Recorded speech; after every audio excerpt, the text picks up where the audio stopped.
What's going on, everybody? How you feeling? How you living? You already know who it is. It's your boy Jay, aka Big Daddy Beard, aka your favorite gamer's favorite gamer. Welcome back to another segment of Take a Walk with Me. For those that are new to this is a playlist on my channel that focuses on single-player campaign-related titles. One-player style gaming only. Now, keep in mind, I'm streaming these titles. These are not full-length walkthroughs nor demos. This is just me showcasing gameplay of all the digital titles that I have in my catalog, so keep that in mind. So, before we get started, as always, I specialize in custom art and graphic design work through my company, Imprint Street Artists. For anybody who's looking to inquire about any art or graphic related work, you can hit me up. Also do have merch available for anyone that's interested. You can take a look at my collection through Instagram, Discord, and also through my Street Artist merch shop website, courtesy of Spreadshop. Click that link and shop around. If there's anything that you guys want to purchase, you can get it printed and shipped out to you. Also, my community tab is open to anybody who wants to promote or advertise their channel or business-related endeavor. Drop your link in the live chat while I'm streaming so I can moderate you and add you to the community just as a token of appreciation for all the love and support you guys have been giving me. Also, you can add me as a friend through the following platforms: Discord, PlayStation, Nintendo Switch, Twitch, and Steam. Also, make sure you guys check out episodes of both my podcasts, The Debate Table and Artist Life. Get ready for the Battle of the Beats Tag Team Tournament 2 Finals, Sunday, June 15th, 1 p.m. Mountain Standard Time. So be on the lookout for that. Future episodes to come. Last but not least, if you guys want to donate to the channel or become a member, you can do so. Just know it's optional. Still appreciate the love and support regardless whether you do or you don't. So with all that being said, let's get it popping like we always do at this time. What we got in the building? Mrs. EC. Hey, pretty. How you feeling? How you living? Welcome in, mama. Appreciate you coming through. Brett G. How you feeling? How you living? Welcome in. Appreciate you coming through and leaving. Appreciate the share out. Thank you. Yeah, 3.26. Almost at 3.27. Thank y'all for the support. Truly, truly appreciate it. All right, so let's get to it. So this here is 428 Shibuya Scramble. It's a part of movie video game night. If you guys are new to this segment, what it is all different types of interactive movies and television-based games that allow you to not only interact and tune in, but be a part of it by choosing all of the different choices and decisions which will alter the game from start to finish. So keep in mind that there's multiple endings. There's really no right or wrong. It can go either way, no matter how you look at it. But yeah, it's a little dope thing that I've been doing for a while now. So come on into the B.D.B.G.P. theater if you guys want some snacks, something to drink from the concession stand. Everything is free 99, not $3.99, free 99, FREE 99. So you put those wallets away and debit cards and all that. Everything's on me. Hop in your recliner, kick back, relax. Let's get this feature presentation going. Arlo, how you feeling? How you living? Oreo, how you feeling? How you living? Welcome in. Appreciate y'all coming through. All right, let's get it.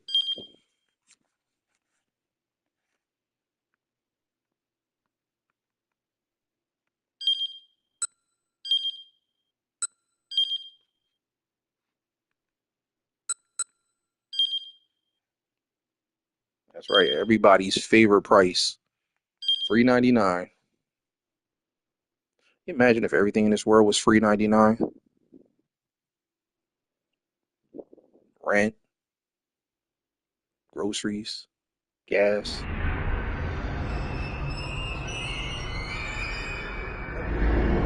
They need to create a world like that.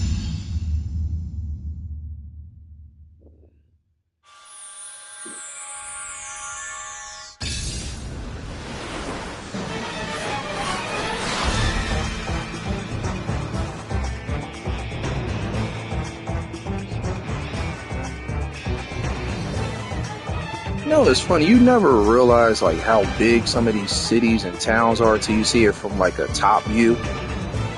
You look on a map, everything just looks small, but then you get there, it's like, man, this is pretty big. Because I don't know where this is at. I want to say this is like somewhere in like Japan or China, and it probably looks extremely small, like from a top geographical map. But looking at here, this is huge.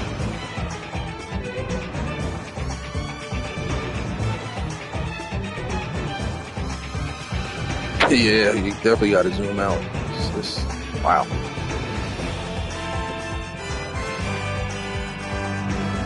Almost this is how New York looks. It looks small, but once you like zoom in, like walking around, it's like, oh man, it's a lot.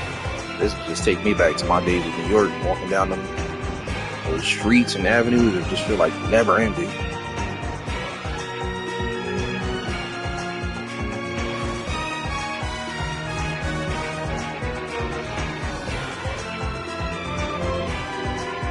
It's nice though, kind of looks like Times Square a little bit.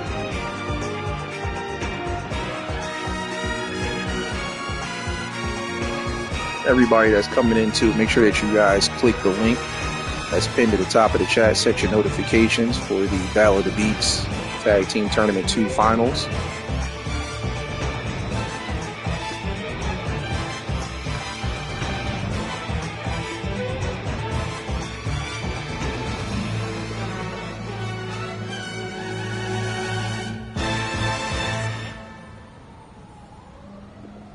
He's killing it with that James Bond music, weren't they?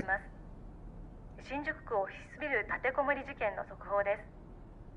今朝新宿6丁目のオフィスビルに目出し帽をかぶった40歳前後とみられる男が従業員数人を人質に取り立てこもりました。その後数時間経った今も男は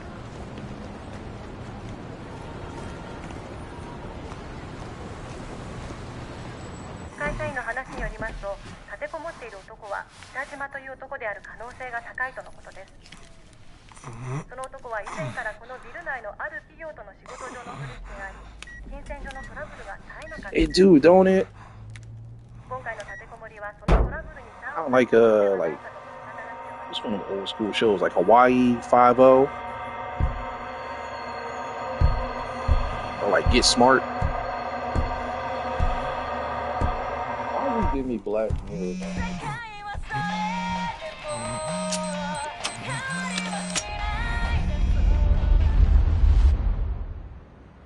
I don't know if any of you have ever seen that show. It's on, I think it's on Netflix, Black Mirror. It's kind of reminded me of that.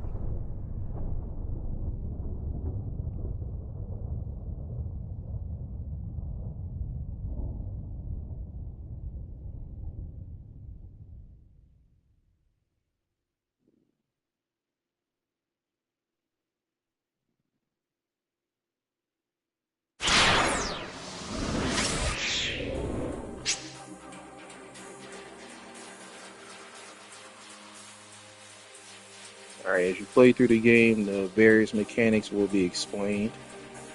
At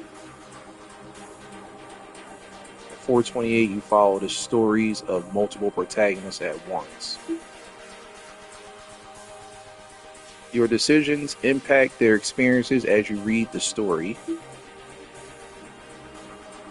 What does the day hold in store? Their fate is in your hands.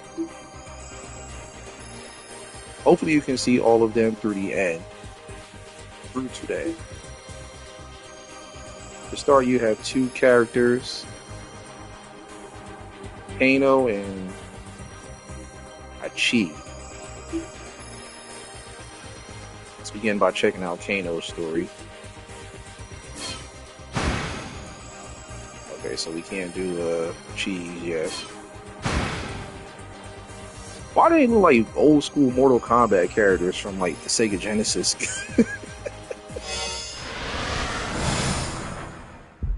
Alright, Kano. He mean business. You saw how he was looking?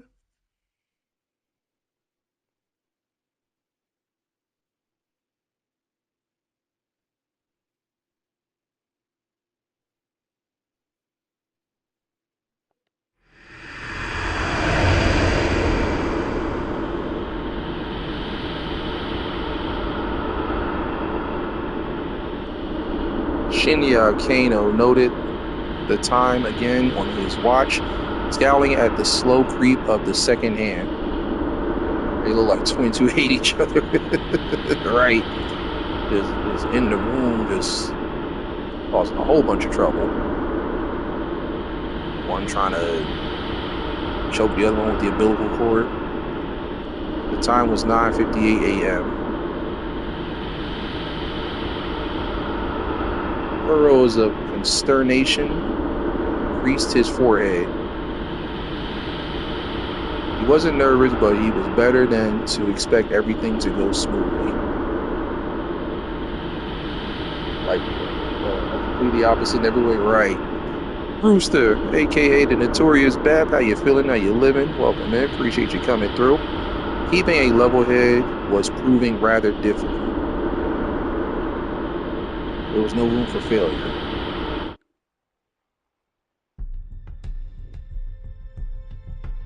Lives were on the line here. Oh man, it's just feeling like it's like one of those soap operas if it had like action sequences in it. Like imagine General Hospital, but like on some like James Bond type of ish.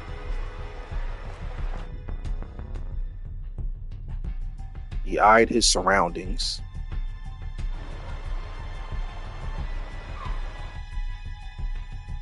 Was the perp really going to show up?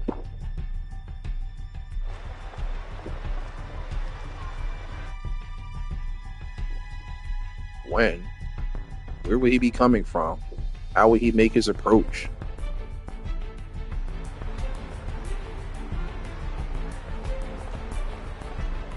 The Shibuya Scramble was as packed as ever. I thought that said thong. I'm about to say what? A throng of people crossing this way and that blissfully unaware. Wow. Don't judge. Y'all thought the same thing too. Of the dozens of detectives hidden in its midst. Oh snap. Alright, another minute and a half.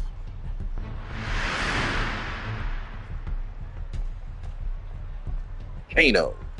Shinya Kano. That's that close up right there.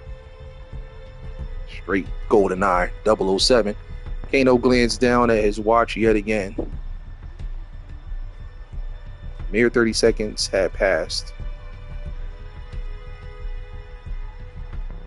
Detective Kano had been with the enforcement arm of Shibuya's criminal affairs section for a year now, but he'd never been part of an operation this big before. He eyed the young woman standing beside the statue up ahead. She was small enough to get lost in the crowd, and she carried a nondescript attaché case.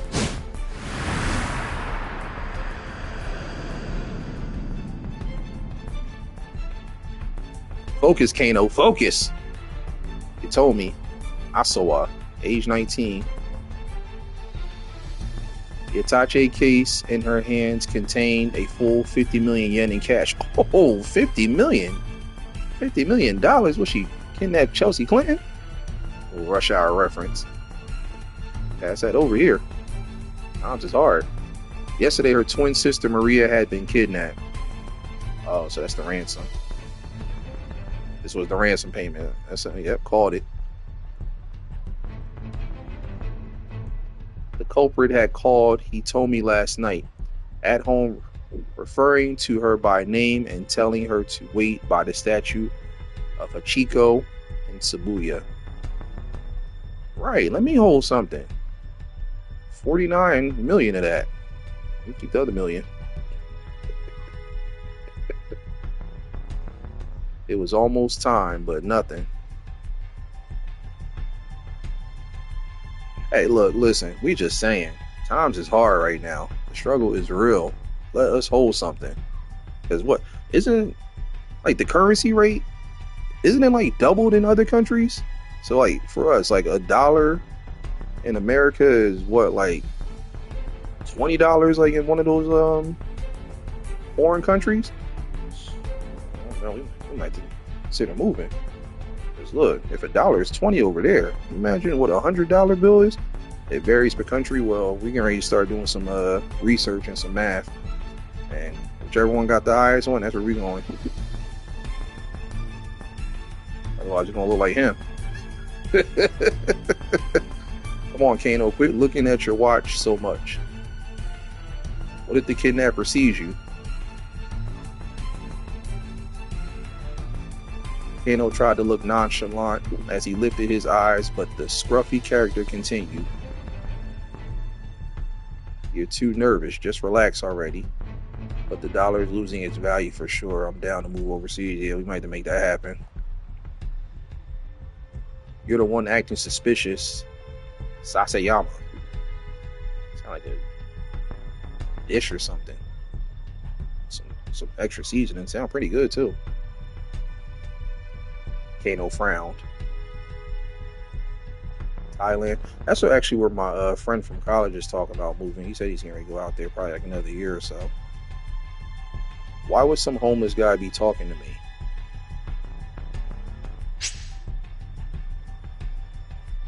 Yuji Sasama was the senior officer of the Shibuya Precinct's Criminal Affairs Division, 5 years older than Kano. It says some words and phrases in the next text appear in blue. Those are called tips. Okay.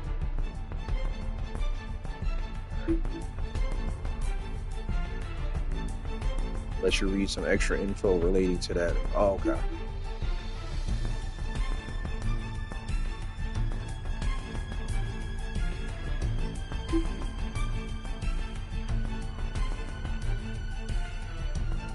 Alright, got it.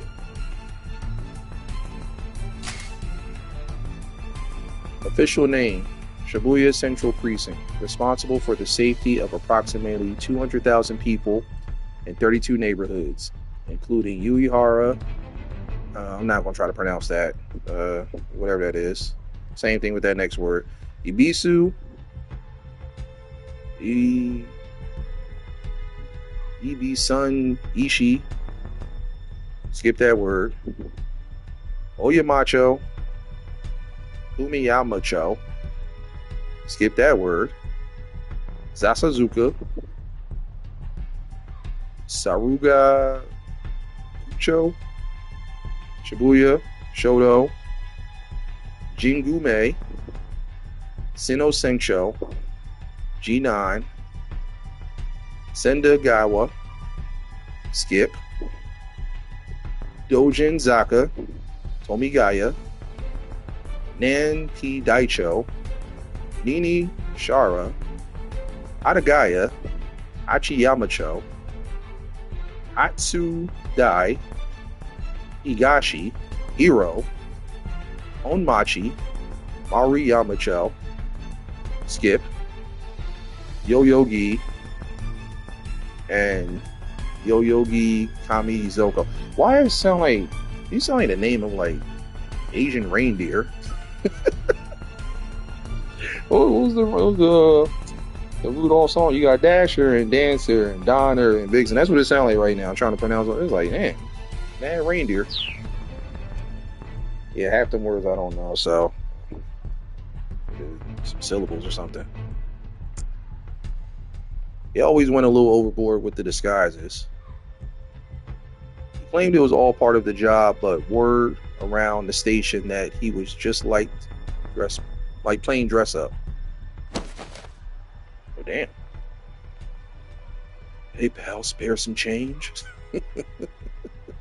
How you looking at him? I'm like, get your bum hands off me. Sasayama lurched to his feet and shuffled it in close to Kano. Hey, knock that off. Fittingly for the part, Sasayama reeked pretty badly. Oh, so he'd been out there for a minute. Smelled like the back of a public transportation bus. We all know that smell. For anybody's ever been on the bus. Well, ain't so suspicious now, huh? He clung to Kano and mocked camaraderie, despite the younger man's attempts to pull away. Come on, Sasayama, cut it out. Hey, don't blow the cover. Keep it down. Sasayama's blithe confidence rattled Kano's nerves. Of course, there was good reason for that confidence. Oh, see, they just making it too suspicious now. Too obvious. This was Kano and Sasayama's jurisdiction. but they were positioned a good distance from where the handoff was to take place. The statue of Akicho was surrounded by elite investigators from one of HQ's special investigation teams. Okay, so that's 2 more tips.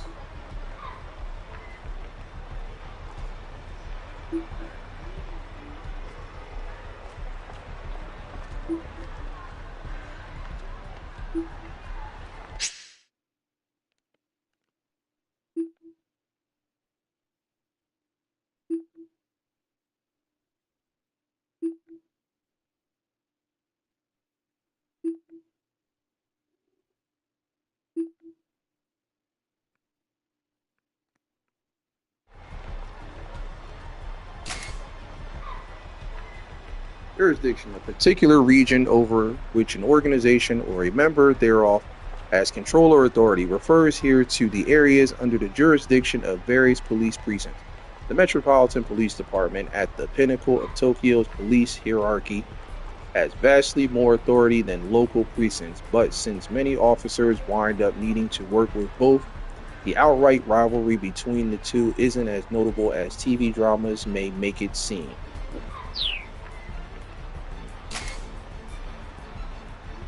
Statue of Hachiko, bronze statue of a dog erected in 1934. Oh, what? Wow.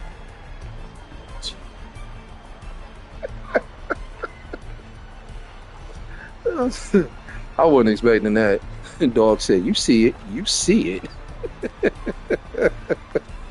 People walking by the dog be like, "What? Jealous?" Oh, that's too funny. The dog was famous for loyally waiting for his absent master. Well known as a meetup spot outside of Shibuya Station, other popular meetup spots at the station are the display car for the original Tokyo 5000 series, commonly known as the Green Frog, and the Moyai statue by the west entrance. That's crazy. HQ here refers to the Metropolitan Police Department, the Tokyo Police Section responsible for managing 101 precincts within the city, Japan's largest police organization. In addition to policing Tokyo, it has various other duties and authorities for maintaining public order in the capital. Kano and his partner were just there to provide backup if the kidnapper attempted to flee. Look, just try to relax. We'll be fine. Sasayama gave him a wink. A moment later, the radio squawked in Kano's ear. All right, everyone, it's time. Keep your eyes open. Oh, look, it's Professor X from X-Men. The voice coming in through the earpiece was Koji Kuze, HQ's operations director. The individual responsible for directing the investigation in the event of a serious crime. If a task force is set up, the operations director is the one who assumes command. TV dramas and other fictional accounts often feature some young prodigy from the MPD as operations director, but in reality the position usually goes to a proven veteran. Yeah, everything they just said. Until last year, he'd been the Shibuya precinct's head detective and Kano's supervisor. We don't know when the perp is going to make contact. Don't let your guard down. Kuze's low, gravely voice echoed in Kano's ear.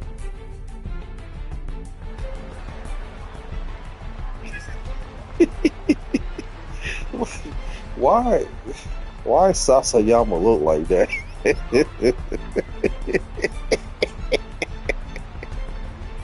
He said, I've been drinking. Straight Beyonce voice. Oh, that's too funny. It's like serious, focused, and then hammer drunk. You don't sound too worried, Kuze. Kano winced at Sasayama's words. How could the man be so nonchalant? The appointed time had come and gone. Something should be happening. Yeah, he's got he's got a wig on. He's basically disguised as like a homeless person. So, but like he's been like really playing the part. Like they said, he was out there for like days, so he really is like smelling, stinking. Hasn't showered. None of that. It looks too big for his head. Right? He just straight blowing the cover. Like your wig don't even fit, and he's hammered. Look at him. See, he done had one too many shots. Whack. Kano smacked himself in the thigh to release a little tension. The sound was louder than he intended. Though the suit hid his muscular physique, it did little to dampen the noise. Muscles, yeah, right. Too big. He needed to stay focused. He might be called into action at any moment. Man, she is a straight statue. She ain't moved not once. Like a straight mind. The department handled abduction cases according to a certain standard investigation procedure. Was it an attempt to extort money? Or was the motive something personal? Uh-oh. Dun, dun, dun. The answer to that question determined how they deal with the criminal. And based on the investigation's team initial findings this time around, they probably weren't dealing with a professional kidnapper. The suspense builds, the plot thickens. Still, in all likelihood, it was someone with quite a long rap sheet. Probably someone who knew the family, but so far they had few leads on who might bear such a grudge. Oh, snap. With the situation so unclear, the plan was to apprehend whomever came to make the handoff on sight. If the culprit ran with the money, there would be no guarantee of the hostage's well-being. Still nothing. Now he up there hiding, looking like, where's Waldo? We still see you, Sasayama. Can't get by without that wig.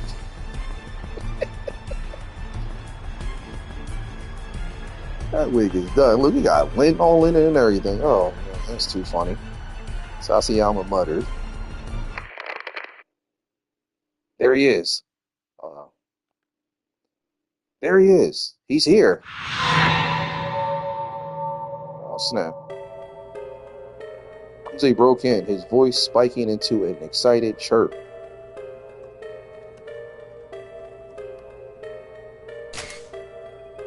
Jose's particular vocal quirk.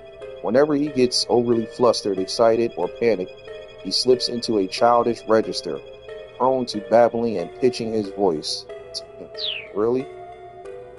Does not seem like that. Subject is a young male in his 20s, wearing a bandana and an orange hoodie.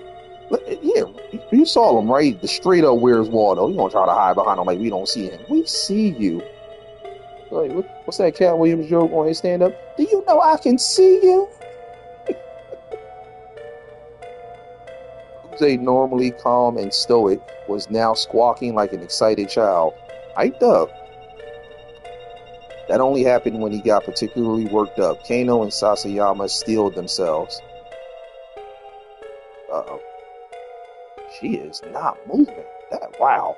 That is impressive. She been in that pose for like the last 10 minutes. They can see the subject now. Like a pizza delivery boy. A 20-something male nonchalantly approached. He told me to talk to her. He on his what's that song, Jodeci? He said, "Come and talk to me.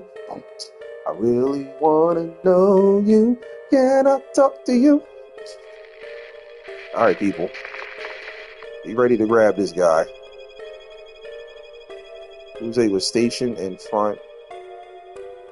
Oh, sorry. Kuze was stationed in Mobile Command Center, not far away from the intersection, keeping tabs on the situation via video surveillance from the camera team. She looked traumatized, like she is really not moving. That's crazy. The young man started speaking enthusiastically to Atomi. She looking like, I am not interested. The dark detectives watched, uncertain. Was this really the kidnapper? It don't look like it, but hey, it looks gonna be deceiving. Alright, so we got some selections. You know, as you guys know, in these movie games, you know, there's different choices and decisions that we can make. So let's try to get a majority rule. Whichever one you guys choose, that's the one we'll go with.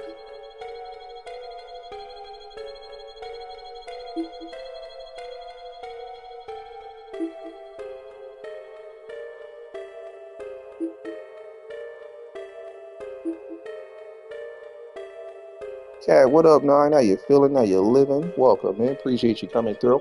All right, so what do y'all think? Option 1, that's got to be him. Kano took a step forward, then hesitated. Or 2, the situation still wasn't entirely clear. He needed to get a better look at things.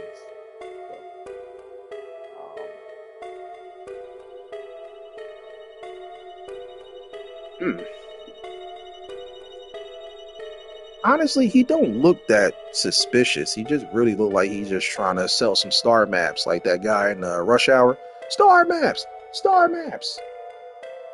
So I'ma say 2. You said 2 as well. All right, let's go with 2. Situation still wasn't entirely clear. All right, everybody saying 2. He needed to get a better look at things. The newcomer held a bundle of letter-sized paper, which he showed to Atomi as he went on talking. He tried to hand her one of the papers, but she pointedly ignored him. Undeterred, the man kept trying to foist it off on her. He said, "I need you to sign those papers. Those papers." Usher song. Itomi refused to respond, becoming as motionless as the statue of Achiko behind her. Yeah, I don't know who is stiffer, the statue or her. Ain't neither one of them moving. Until finally the man gave up and walked away. Yeah, I don't think it's him. It looks like we all agreed.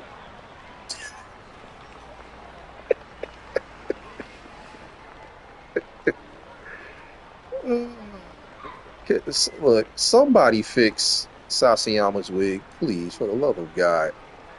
It just the more messed up it gets, the more drunker he looks. Like, he looked like last call for alcohol. That's too funny. Guess it wasn't him. Kano felt the tension of the moment linger in his spine. Said it looked like, hey, Cat, it does look like Nate. Hey, see if you can clip that and send it to him. That'd be funny as hell. That does look like Nate. Shout out to Nate the Great. I do like one of his characters. I was just thinking that is funny as hell. Clip that, please, or send this to Word and see if Word can clip it, because you know he's good at doing that. Guy must have been hitting on her. Sasayama muttered. Yeah, he was definitely trying to holler. He was on his Tevin Campbell. He said, "Can we talk for a minute?" Hitting on her. Succeeding at meeting someone on the fly like this takes a special knack. Looks are also important. Sometimes, of course, the person trying to get your attention out of nowhere is just trying to make a sales pitch for a product or a nearby establishment. At first glance, it isn't always easy to tell the difference. Right. J Money from the Seisu no Cinco, DJ SSU. How y'all feeling? How y'all living? Welcome in. Appreciate y'all coming through. Guy must have been hitting on her, Sasayama muttered. I mean, she is pretty cute and all. Hey, cut it out, R. Kelly. She's 19. Cut it out. See? Sasayama said, when the Remy hit the system, ain't no telling. He had a point. Oh, wow. Y'all some pervs, man. I'm telling, what's the name? What's the chief, the officer Kuze? I'm telling. Straight snitch. Though, of course, something in Sasayama's voice made Kano brace himself. She's got nothing on my Mi-chan. Mi-chan. Oh, man. The music done switched up. Mi-chan was Sasayama's wife. They had gotten married just last month. And he up here looking at 19-year-olds. I'm telling Mi-chan. Look at his face now. Let me tell you, Kano, married life is the best. You gotta hurry up and give it a try for yourself. This was Sasayama's favorite topic lately, and Kano was getting more and more fed up with it. I know, he's like, don't start. I don't want to hear it. Not one word. Look at Sasayama. He's like, wait, I didn't even get to the best part yet. Sasayama, come on. Just knock it off, okay?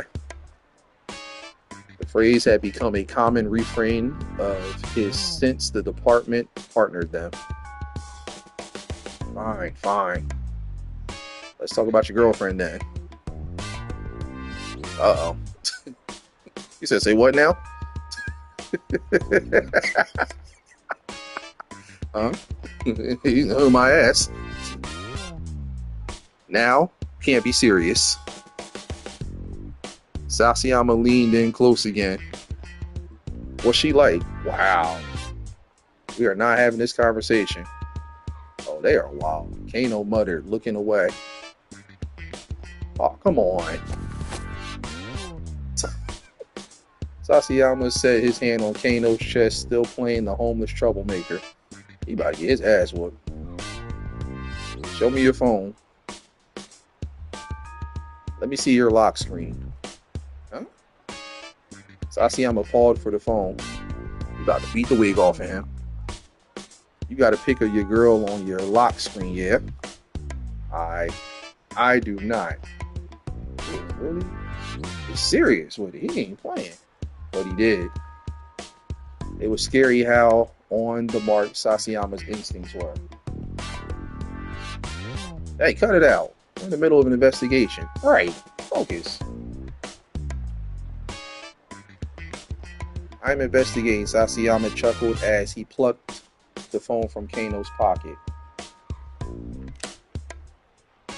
Wow, straight took his phone. That's too funny. His face scrunched up with astonishment as he looked at the lock screen.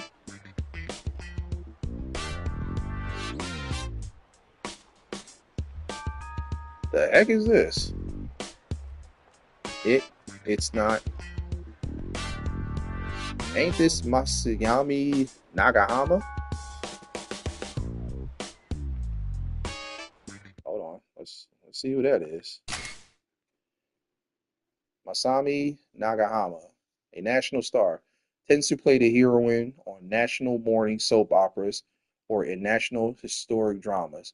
Her songs have been a series of national hits, and she's even slated to host the year-end National Singing Competition program. Everything about her is national. Oh, Kano got a girlfriend, and he got photos of a celebrity in his phone. I'm telling. I'm telling on Sasayama. I'm telling on Kano. I'm telling on everybody. Yep. Straight up snitch. Right, Pink, how you feeling? How you living? Welcome in. Appreciate you coming through. Kano realized he had to bite the bullet. Yep, busted. No, that's my girlfriend. You lying. Her name's Rumi, and she's... Sasayama cut him off. You're telling me this ain't Masami Nagahama, the famous actress? Because this right here is Masami Nagahama. Like I said, You old sly dog. Appreciate you joining the membership, Rod Paint. Welcome, welcome. Thank you for that. Trying to make it like you're dating Masami Nagahama.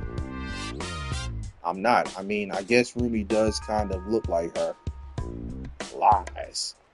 Sasayama let out a huff. For real? You really think I'm going to fall for that? There's nothing to fall for, I swear. Sasayama scowled, unconvinced.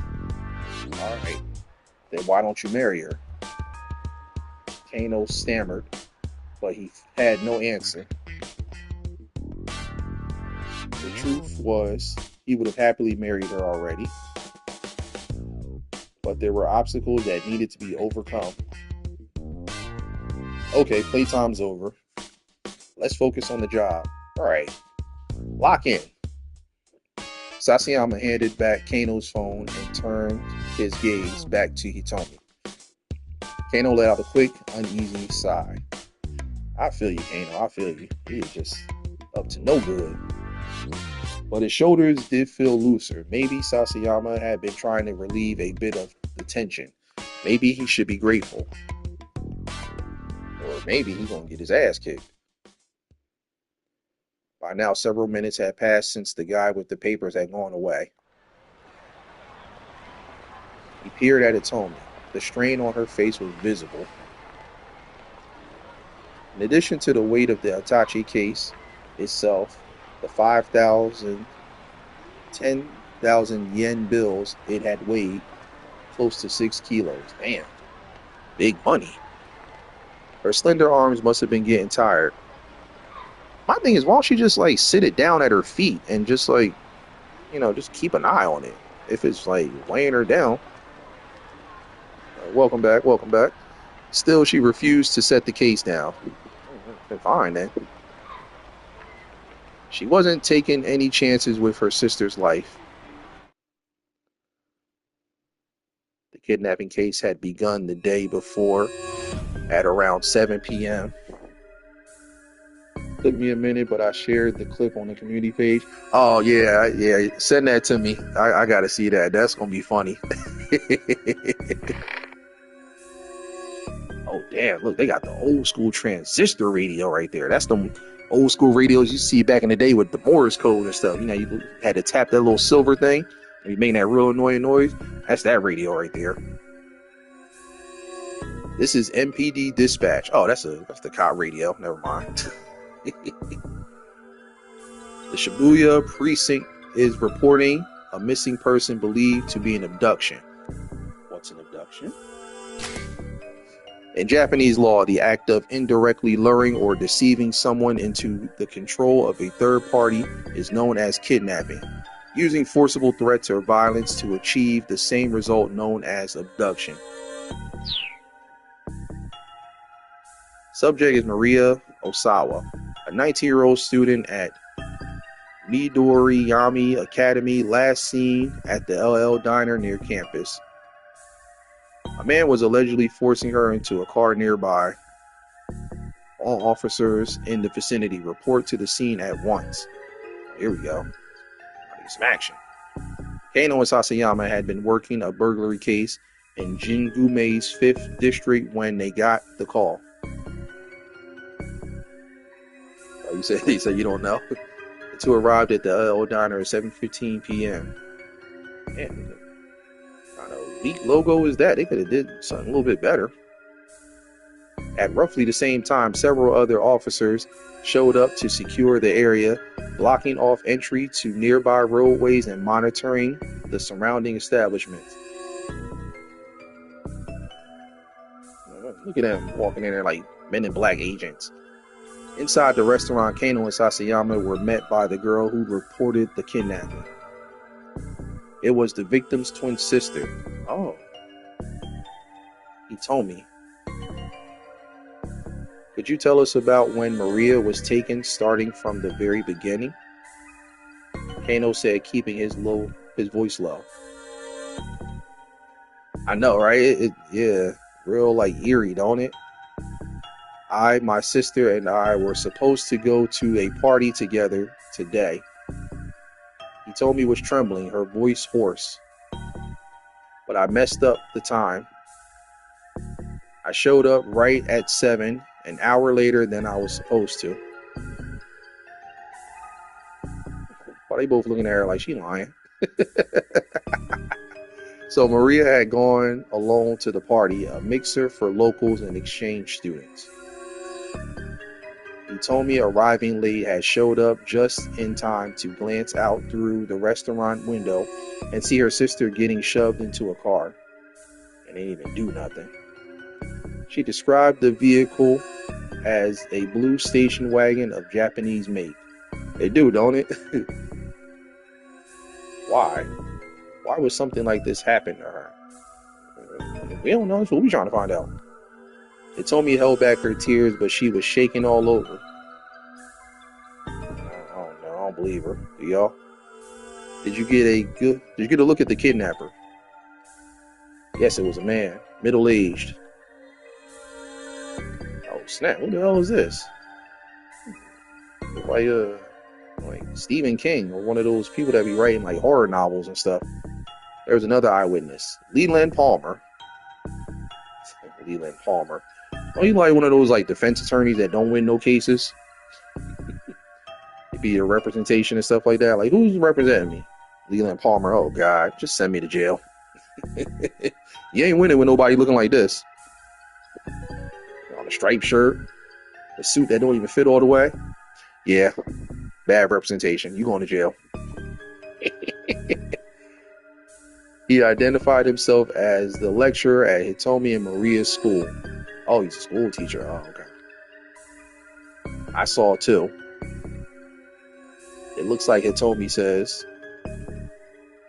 I heard Hitomi cry out, and so I went to the window to look. And his Japanese was halting as if he hadn't been in the country very long. Yeah, he looks suspicious. Everything about him. And I think that maybe the kidnapper was working alone.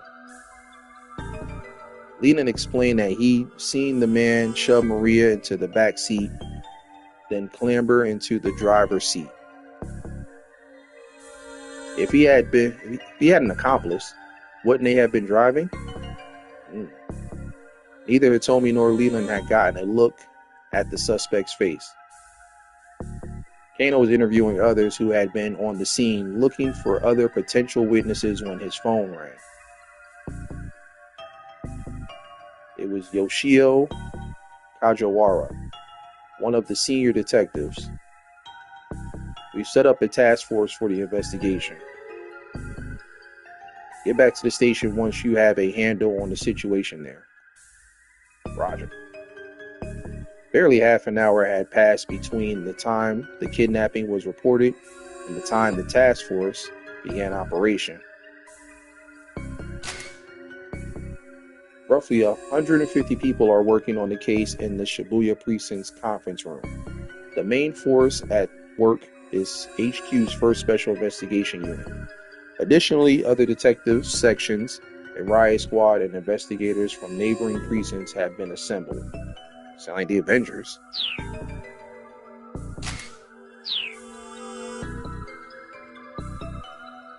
When Kano and Sasayama got back to the precinct station, Kuze had already arrived from HQ. He informed them that a response team had been formed to investigate the victim's home. Kano could feel a peculiar tension in the air. Unfamiliar MPD detectives scurried to and from around Shibuya offices. He pulled one of them aside to get a quick update. An hour had passed since the kidnapping. There had been one new development. The perpetrator had made a threatening call to the victim's home. He said the following: tomorrow, 10 a.m., by Hachiko in Shibuya. After sister had told me bring 50 million yen. If not, the girl's life is forfeit.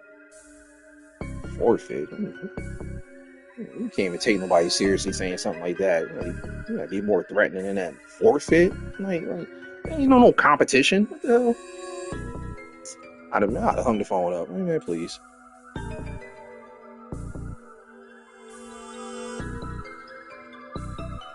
Kajiwara from the precinct was put on the response team along with detectives from elsewhere who received special training in abduction cases. Normally, a local precinct detective wouldn't have gone undercover in the victim's home. Uze, however, had decided that a knowledgeable local was crucial and had sent Kajiwara along. The detectives disguised themselves as delivery people and movers to make their way inside without arousing suspicion. Arriving there at 8:30. The response team had come prepared to run a trace if the kidnapper contacted the family a second time. An act of pinpointing the source of an incoming phone call. The police are not allowed to do this independently. Without oversight, they must go through a formalized process that includes securing the cooperation of the phone company. In the past, conducting the trace itself would take time, but nowadays acquiring a location can be practically instantaneous. Scrabble, how you feeling? How you living? Welcome in. Appreciate you coming through. But there were no further calls. Mellow vibe. Yeah, this is a movie video game night. It's an interactive thing that I do with, the audience. It's all different types of interactive movie games, which allows everybody to like tune in and be a part of the game by choosing the choices and decisions which alter the game. Appreciate it. Thank you for that. Kano checked his watch again. 20 minutes had passed since the time designated for the ransom handoff. And like this girl, he told me could be a good actress because she is like perfectly still. I'll stay back, but your voice is golden. Appreciate it. The kidnapper had yet to appear. Crap. Think we might have spooked him. He wondered aloud. Hey, stay calm. Sasayama scanned the passing throng. He's just playing with us. Why this guy even pick this place? Kano voiced the question he'd been asking himself ever since he heard the kidnapper's demands. That is a good question, though. But see, they always kind of do that, though. They always be picking, like, those public areas and stuff. I always wondered that, too. Why never, like, more private or secluded? Sasayama shrugged. Figured he might want to blend in with the crowd, nab the money, and disappear before anyone knows he's there would be my guess. That's a hell of a guess. In that case, why not pick Shinjuku or Ginza? The big crowd didn't just benefit the kidnapper after all. It also allowed the people to use the sea of people to conceal their own operation. That is a big area. Right now, there were 50 detectives stationed within a 50-meter radius of where he told me stood. The kidnapper would be taking a major risk if his plan was to nab the ransom money and run. Unless he a track star, that's what bothered Kano. Any criminal with half a brain would know better than to do a handoff in front of a Chico. You're overthinking things, pal. Sasayama grumbled. No, I'm not. Kano reached into his pocket and pulled out his notepad. This was Kano's dick diary. Whoa, wait a minute. What? What kind of diary? And now, homie, put that back in your pocket. In which he always kept close in hand.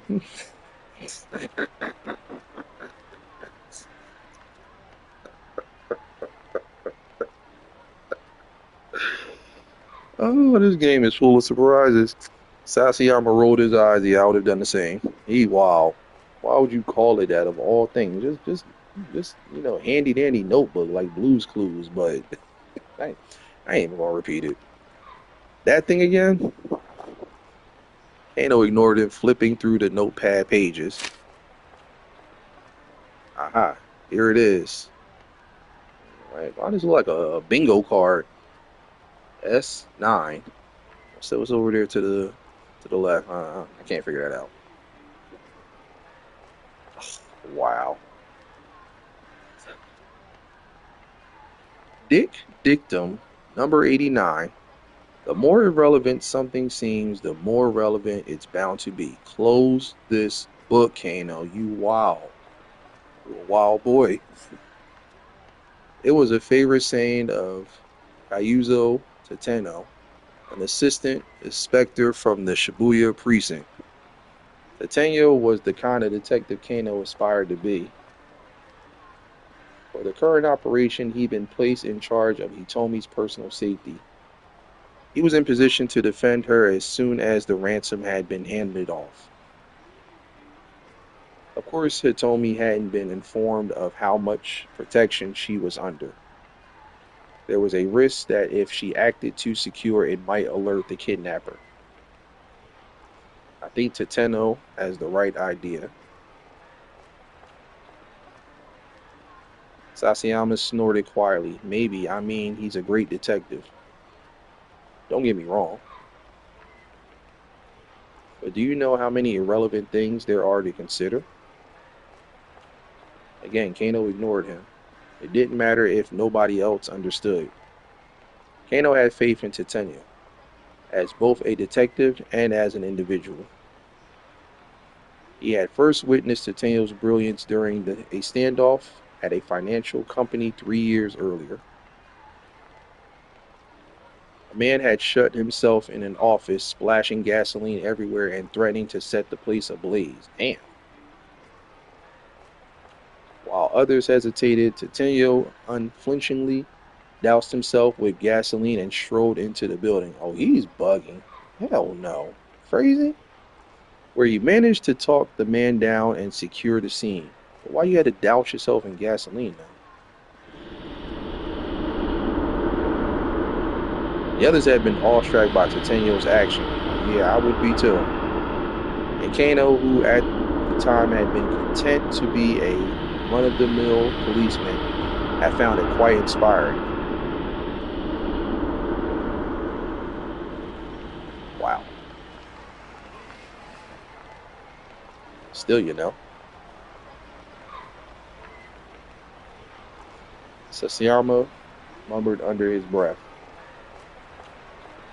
As great a detective as Tateno is, it's not like anyone else in the world has ever heard of him. I suppose not, Kano said. So, it's time anyone ever hears a cop's name is if he's caught up in some scandal or killed in the line of duty. Where the hell you get a banana from? Ain't he homeless? Well, posing to be homeless. I mean, it doesn't really seem fair, does it?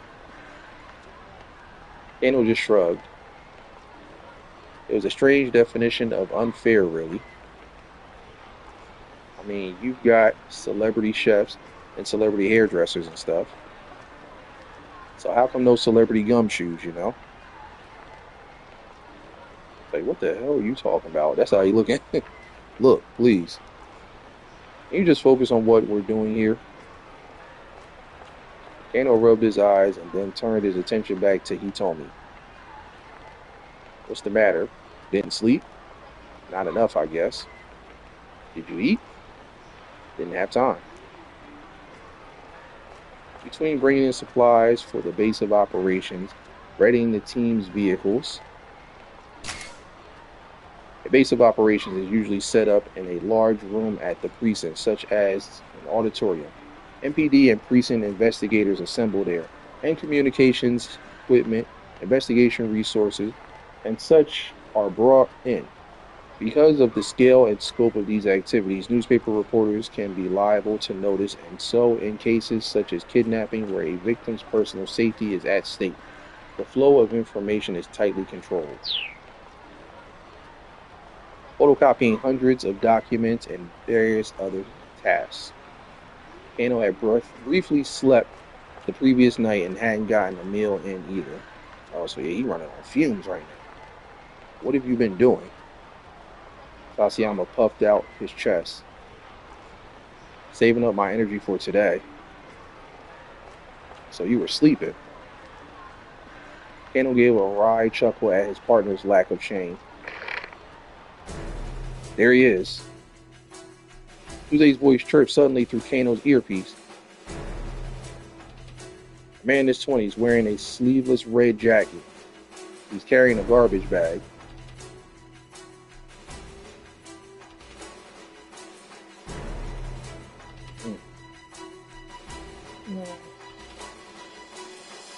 Semi-suspicious. A young man had emerged from the crowd about 15 feet from where Hitomi was standing. He strode towards her, a sinister look on his face. Oh, maybe he might be the guy. He didn't match Hitomi's description, but Kano felt a jolt of nerves all the same. Maybe the kidnapper had hired some young street punk to snatch the ransom payment. Probably. That's our guy. What do you think? Kano, Sasamiya whispered. Yeah. I think he's gotta be. This was it. Kano swallowed the lump in his throat, bent his knees, ready to act fast. Blood rushed to his leg muscles, banishing the stiffness that had begun to take hold. Could this be the culprit? Or perhaps... He is kind of like rolling up on her deep. The young man tried to snatch the briefcase from Hitomi, but she clung to it with desperate strength. Oh, this must be him. It was him. Get him, boys. The detectives rushed in. Damn. Straight football tackled his ass. Whoa, hey, what the hell? The young man cried out frantically and tried to dart away, but officers closed in, forcing him bodily to the ground. Target secured. Oh, geez. I think we've got another suspect on the scene. Eek. He's taking the ransom. Oh, man, he said, I'm gone. Ude's hysterics made Kano spin around. Sure enough, a foreign-looking man was sprinting away, attache case in hand. Oh, so it was like a decoy. The mob of detectives scrambled to pursue. Before Kano could react, most of them had run off, leaving him to look after the original suspect. They're in cahoots.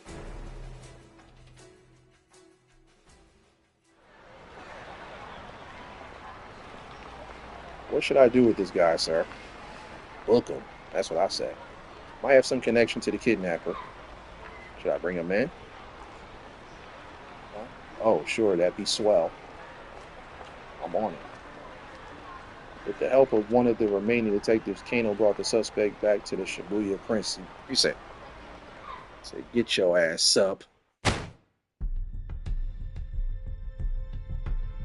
Yep, interrogation time. Where are we on tonight, June 5th? Look, how many times do we have to go through this? Cut the crap. In the interrogation room, a young man who gave his name as Achi Endo steadfastly insisted on his innocence. Why'd you try to steal the case?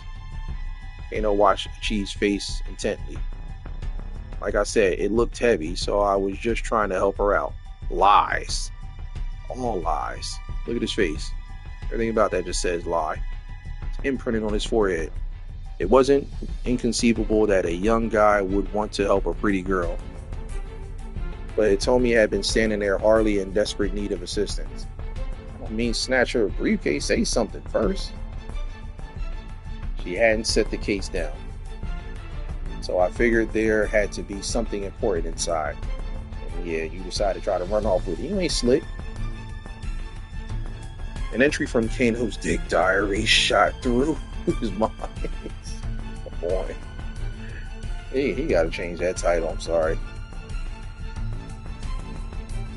Dick Dictum 25. When the tongue slips, grab it and then yank out the truth. Wow. Classic advice for a question. Something important, you say, such as, how the heck would I know? Chi spat. He huffed and slumped back in his chair.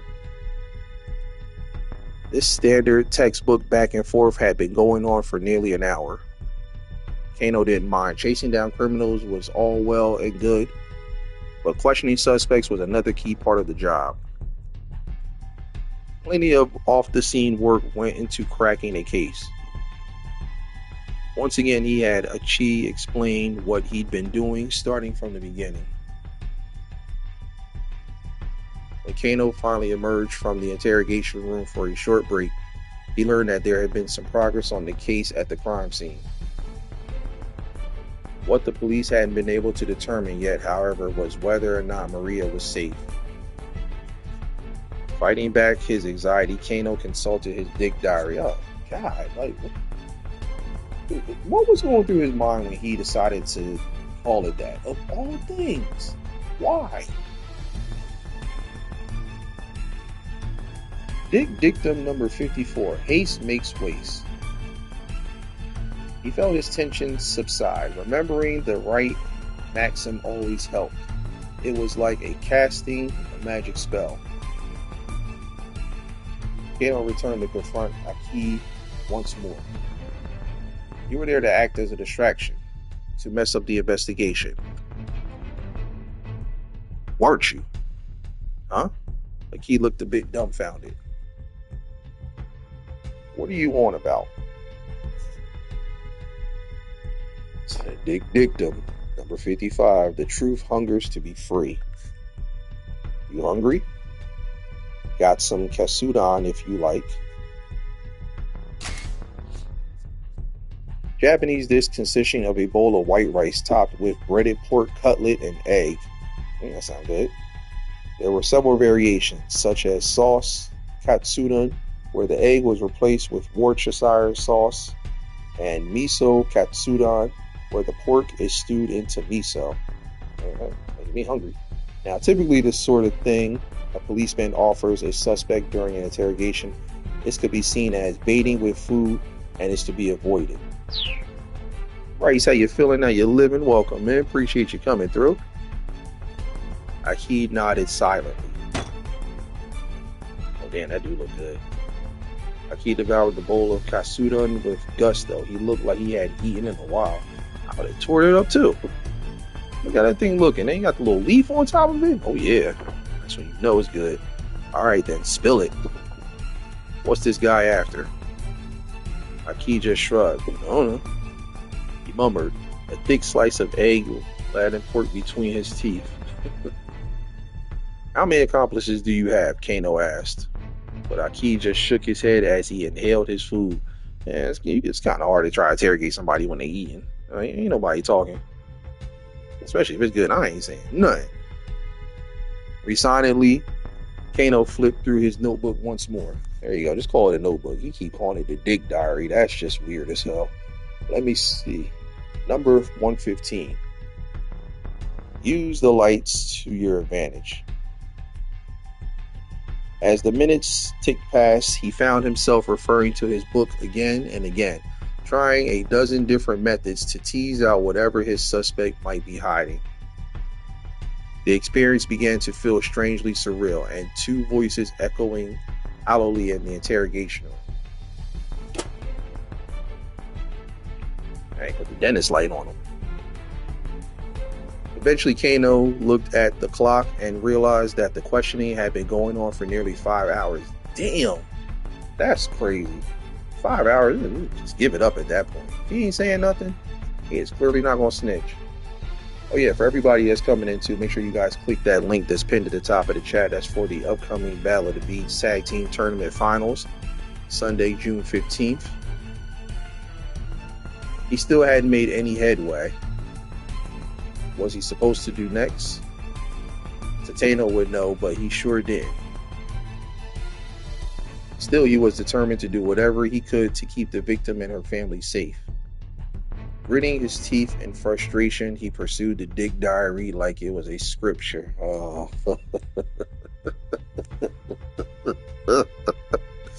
I ain't gonna ever be able to get over that. That's too funny. That's too funny. Number 116. The monotonous questioning was clearly tiring Aki out. His eyelids drooped like they were beginning to get heavy. Number 117. Get them where they're tired. Kano's eyes gleamed. Nah, he ain't tired. He got the itis.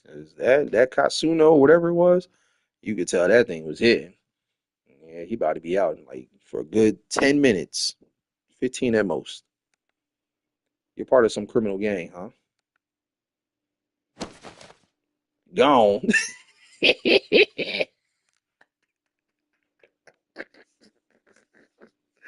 That's the itis. You can't help it no matter how good the food is. That boy is out.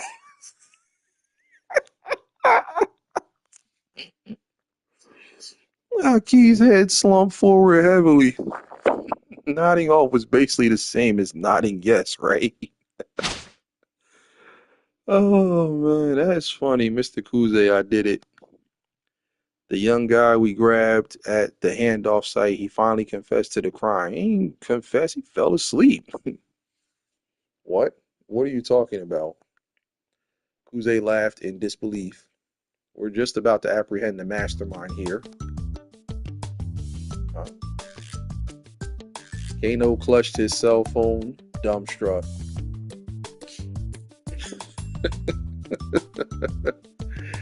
Oh god, that is hysterical.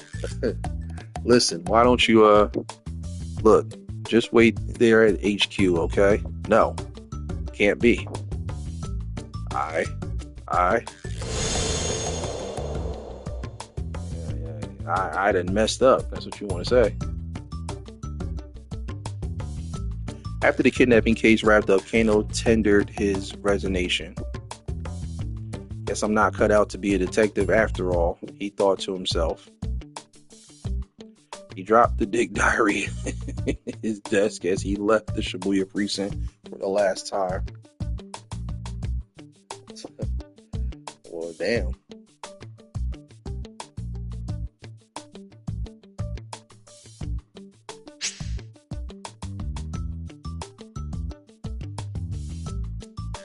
Kano wound up at a bad end. However, this does not mean that the choice you made for Kano was the wrong one. One of the other protagonists, Aki Endo, has impact on Kano's fate here. You can avoid a bad ending by making proper decisions. And another character story for detailed hint.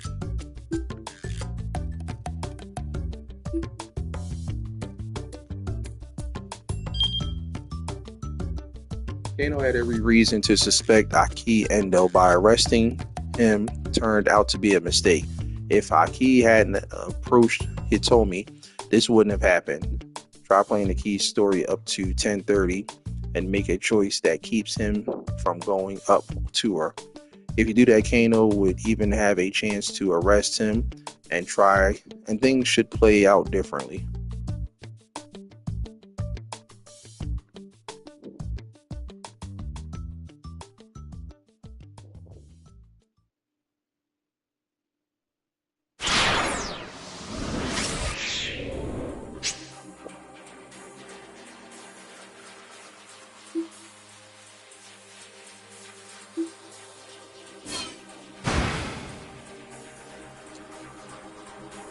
Alright, so looks like we can do